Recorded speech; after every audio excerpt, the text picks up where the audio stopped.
اللہ کو پانے کا راستہ کیا ہے؟ محمد الرسول اللہ صلی اللہ تعالی علیہ وسلم۔ لقد کان لکم فی رسول اللہ اسوۃ حسنہ لمن کان یرجو اللہ والیوم الآخر وذکر اللہ کثیرا۔ یہ عجب آیت ہے۔ اس کا ترجمہ تو عام طور پہ کرتے ہیں کہ تمہارے لیے میرے نبی کی زندگی بہترین نمونہ ہے، یہ بھی ٹھیک ہے، لیکن اسوہ ہے اساس سے، تو اس سے ایک لفظ اسوہ بنتا ہے جس میں نمونے کا مطلب بھی ہے، اور جب اس کی اصل میں جاتے ہیں اسا، تو اسا کا مطلب ہے غم کی تسلی، غم کی تسلی۔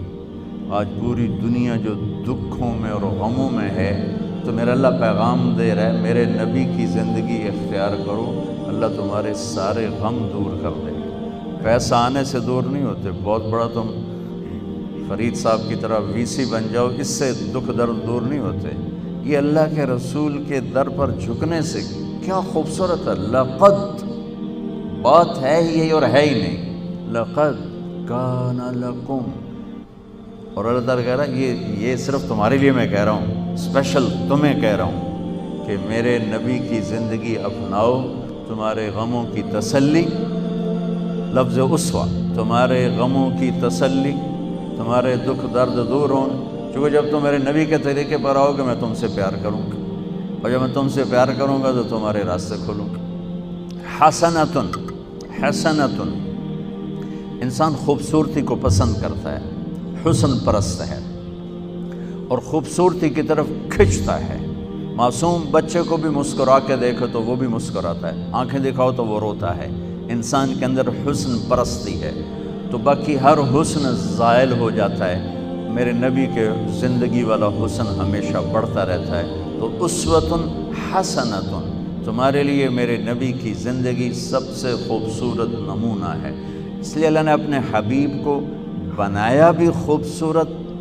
حضرت عائشہ فرماتی تھیں کہ یوسف علیہ السلام کو دیکھ کر عورتوں نے ہاتھ کاٹ لیے، اگر میرے محبوب کو دیکھتی تو دل پہ چھریاں چلا کے بیٹھ جاتی، اللہ نے آپ کو اتنا حسین بنایا تھا۔ اللہ تک پہنچنے کا ذریعہ ہے جناب رسول اللہ صلی اللہ تعالی علیہ وسلم، اور اللہ تک جانے کا راستہ ہی کوئی نہیں۔ لو استفتحونی کل باب وجاؤنی من کل طریق لا افتح علیہم الا ان یکونوا وراءک۔ اللہ تعالیٰ نے فرمایا میرے نبی آپ اعلان کریں، یہ حدیث قدسی ہے کہ آپ کے بعد اب مجھ تک آنے کا ہر راستہ بند ہے، ہر دروازہ بند ہے، کوئی آپ کے رب کے پاس نہیں پہنچ سکتا جب تک آپ کے پیچھے نہ آئے۔ اور اللہ کو راضی کرنے پر ہی ہماری زندگی کی تکمیل اور کامیابی ہے۔ اگر اللہ کو کھو دیا تو سب کچھ کھو دیا۔ یا ابن آدم اطلبنی تجدنی، میرے بندے جو مرضی کام کرنا ہے کر، پر میری طلب میں رہ، میری تلاش میں رہ۔ فإن وجدتنی وجدت کل شیء، اگر تو نے مجھے پا لیا تو نے سب کچھ پا لیا۔ وإن فتنی فاتک کل شیء، اگر تو نے مجھے کھو دیا تو تم نے سب کچھ کھو دیا۔ وَأَنَا خَيْرٌ لَكَ مِن كُلِّ شَيْءٍ، اور میں تیرے لیے ہر چیز سے بہتر ہوں۔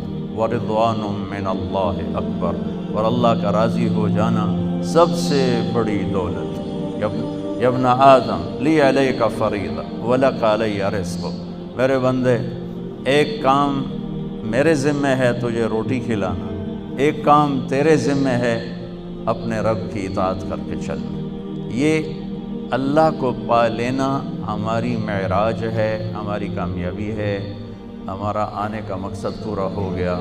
اللہ کو کھو کر گم کر کے کسی نے کچھ نہیں پایا، وہ ساری دنیا کا مالک بن جائے، بادشاہ بن جائے۔ سکندر اعظم نے بابل میں جب موت نے جھٹکا دیا تو ایک آہ بھری اور کہا کوئی ہے جو مجھ سے میری ساری حکومت لے لے اور مجھے اتنے دن مہلت دے دے کہ میں مقدونیہ جا کے مرنا چاہتا ہوں۔ اور ساری دنیا کو فتح کر کے یہ حسرت لے کر بابل میں ہی مرا، اور اس کے تابوت کو اسکندریہ لے گئے، مختلف قول ہیں، وہاں جا کے دفن کیا گیا۔ تو میرے عزیزو، اپنی منزل اپنے اس طریق زندگی میں اللہ کو اپنی منزل بناؤ۔ اللہ کہ یا اللہ تو مل جائے، تو مل جائے۔